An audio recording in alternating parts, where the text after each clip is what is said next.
Hello friends, स्वागत है आपको हमारे चैनल ऑडियो गुज पर। आज हम आपके लिए लेकर आए हैं क्लास 12 फिजिक्स के सभी महत्वपूर्ण नियम जो आपको बोर्ड एग्जाम 2025 में 20 नंबर दिलाएंगे। तो फ्रेंड्स, यह वीडियो आपके लिए बहुत ही महत्वपूर्ण होने वाली है, तो वीडियो को ध्यानपूर्वक देखिए और चैनल को सब्सक्राइब नहीं किए तो सब्सक्राइब कर दीजिए और वीडियो को लाइक कर दीजिए।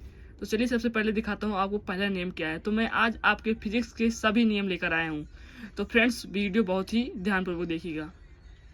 तो फ्रेंड्स, पहला नियम किस चीज़ का है? तो पहला नियम है कूलाम का नियम। तो कूलाम का नियम ये भी बहुत बार क्वेश्चन पूछा जाता है, तो आपके लिए ये काफ़ी इंपॉर्टेंट है। 12th वालों की बहुत ज़्यादा इंपॉर्टेंट हो रहा है। 6 मार्च में यह पक्का आएगा कि कूलाम का नियम क्या है। तो कूलाम का नियम शॉर्ट में भी आ सकता है, लॉन्ग में आ सकता है, मैं आपको दोनों बताऊँगा।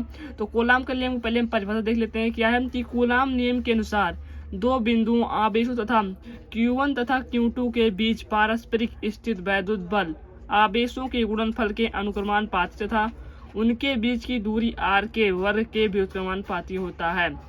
तो फ्रेंड्स, जो कूलाम का नियम होता है वह वैद्युत बल आवेशों को गुणन के अनुक्रमानुपाती होता है और उनके बीच की दूरी के r के वर्ग के व्युत्क्रमानुपाती होता है।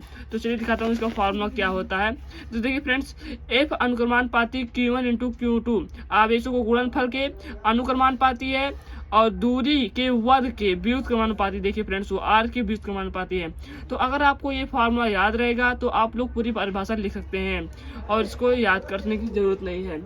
तो उसके बाद फ्रेंड्स देखिए फ्रेंड्स, इसका एफ बराबर फार्मूला क्या निकालेंगे। ये तो अनुक्रमानुपाती है, उसके बाद फार्मूला क्या निकालेंगे, बराबर में रखेंगे और के एक नियतांक मान लेंगे। एक नियतांक मान लेंगे के और बराबर में रखने के बाद के ब्रैकेट में Q1 × Q2 अपान में r² हो जाएगा। तो फ्रेंड्स, उसके बाद Q1 × Q2 अपान में r² की जगह क्या लिख देंगे हम। तो उसके आगे तो हम कुछ करेंगे क्या कि के का मान जो है वो के बराबर क्या हो जाता है 1/4 पाई एप्सिलॉन नॉट। तो फ्रेंड्स, के बराबर जहाँ क्या होता है 1/4 पाई एप्सिलॉन नॉट। तो ये फार्मूला आपको निकल के आता है F बराबर 1/4 pi epsilon not into Q1 × Q2 upon r²। तो फ्रेंड्स, यही है क्या कूलाम का नियम है ये। तो आशा करता हूँ आपको बहुत ही सरल तरीके से समझ में आ चुका होगा। मैं ज़्यादा टाइम आपका नहीं लूँगा, मैं एकदम आपको सरल तरीके से आपको बताने वाला हूं। तो चलिए आप दिखाता हूं गाउस का नियम, जो कि दूसरे नंबर पर है और ये भी काफी इंपॉर्टेंट है। तो गाउस का नियम क्या है, इसके अनुसार किसी पृष्ठ से निकलने वाले वैद्युत प्रवाह की मात्रा उस पृष्ठ द्वारा बंद आवेश की 1/ε0 गुणा होती है। तो फ्रेंड्स, इसमें इसकी परिभाषा आपको याद करना है, ज्यादा कुछ इसमें आपको याद नहीं करना है। तो आवेश की 1/ε0 गुणा होती है, तो अर्थात क्या हो जाता है कि फाई बराबर फाई EdS = Q/ε0। तो फ्रेंड्स, ये है इसका फॉर्मूला गाउस का नियम। तो फ्रेंड्स, आपको कुछ इसमें ज़्यादा करना नहीं है, केवल इसको याद कर लेना है और इसका फॉर्मूला याद कर लेना है। बस आपको यही लिख देना है, आपको पूरा नंबर मिल जाएगा। उसके बाद हम आगे बढ़ते हैं ओम का नियम। ओम का नियम, तो उसके बाद फ्रेंड्स क्या है ओम का नियम। तो ओम का नियम क्या होता है ये तो आपको पता ही होगा क्लास 10th में, क्योंकि ये क्लास 10th से आपको पढ़ाया जाने लगता है और 12th में भी इसका बहुत ही महत्वपूर्ण होता है, बहुत ही महत्व दिया गया है 12th में भी आपको। तो इसको याद करना काफ़ी इंपॉर्टेंट हो जाता है हमारे लिए। तो ये क्या है, किसी चालक में प्रवाहित धारा। तो फ्रेंड्स, आप लोगों ने कई परिभाषा याद की होगी, इसलिए मैंने आपको आज एक अलग परिभाषा दिखाई, क्योंकि आपको तो पहले से कई परिभाषा पता होंगी। तो क्या है, किसी चालक में प्रवाहित धारा I उसके सिरों के बीच विभवांतर V के अनुक्रमानुपाती होता है, अर्थात V अनुक्रमानुपाती I, यहाँ V बराबर RI। तो फ्रेंड्स, जहाँ R को प्रतिरोध कहते हैं।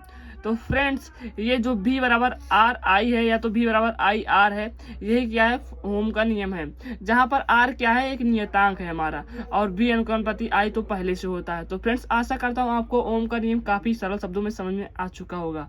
तो चलिए अगला नियम पढ़ते हैं। तो अगला नियम क्या है, किरचॉफ का नियम, जो कि आप लोग जानते होंगे कितना इंपॉर्टेंट है। तो चलिए उसको भी देख लेते हैं। तो ये फ्रेंड्स किरचॉफ का नियम। तो किरचॉफ ने 2 नियम बताए थे फ्रेंड्स। तो किरचॉफ के ये 2 नियम है। पहला नियम क्या है, प्रथम नियम संधि का नियम और धारा का नियम, जिसे इसका 2 नाम है, 3 नाम आ सकता है फ्रेंड्स, संधि का नियम, धारा का नियम और प्रथम नियम। तो आप लोग को जो मन करे उसको लिखिएगा। तो पहले तो फ्रेंड्स प्रथम नियम क्या है कि किसी परिपथ में संधि पर मिलने वाली समस्त धाराओं का बीजगणितीय योग शून्य होता है। तो फ्रेंड्स इसने क्या बताया था कि जो समस्त परिपथ है उस संधि पर मिलने वाली समस्त धाराओं का बीजगणितीय जो योग होता है वो शून्य होता है फ्रेंड्स। तो यहाँ पर आप लोग देख सकते हैं फ्रेंड्स, पहली धारा ये I1, I2, I3, I4, I5। तो देखिए फ्रेंड्स ये यहाँ से आ रही है, यहाँ पर चली जा रही है, ये यहाँ से आ रही चली जा रही है, यहाँ से आ रही चली जा रही है। तो इसीलिए यहाँ पर जो होता है वो शून्य हो जाता है, क्योंकि दो धाराएं आ रही हैं और 3 धारों में निकल जा रही हैं। तो यहाँ पर कुछ धाराएं बचेंगी नहीं, तो इसका मान क्या हो जाएगा, शून्य हो जाएगा।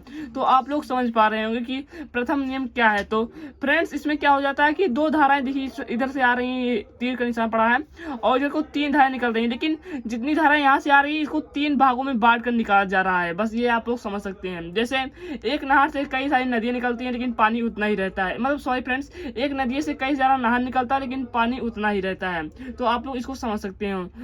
तो फ्रेंड्स द्वितीय नियम क्या है, इसको बोल्टता का नियम भी कहते हैं और बंद पास का नियम भी कहते हैं। तो इसको क्या कहते हैं, तो द्वितीय नियम में क्या हो जाता है फ्रेंड्स कि वोल्टता का नियम और बंद पास का नियम कहते हैं। तो इसमें क्या रहता है, किसी वैद्युत परिपथ के प्रत्येक बंद पास के विभिन्न भागों में बहने वाली धाराओं तथा उनके संगत प्रतिरोधों के गुणनफल का बीजगणितीय योग उस पास में लगे विवाह मतलब कि वैद्युत वाहक बलों के बीजगणितीय योग के बराबर होता है।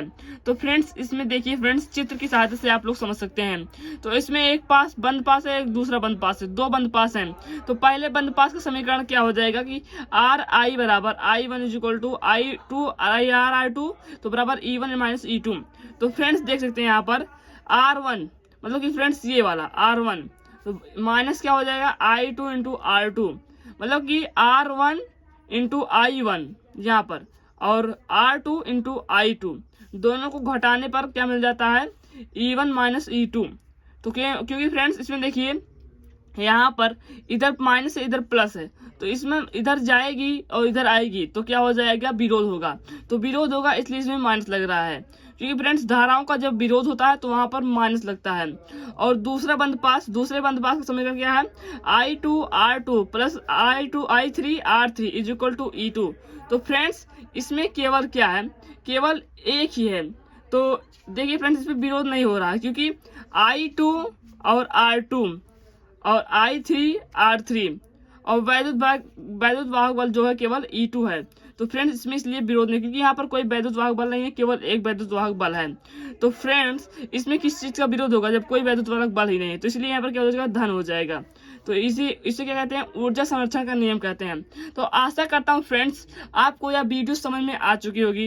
अगर आपको वीडियो अच्छी लगी हो तो वीडियो को लाइक कर दो और चैनल को सब्सक्राइब कर दो। और अगली वीडियो किस पर चाहिए, कौन सा आपको समझ में नहीं आ रहा है, आपको बोर्ड में क्या दिक्कत पड़ रही है, उसे आप लोग कमेंट कर दीजिएगा, मैं उस पर वीडियो बना दूंगा। तो धन्यवाद।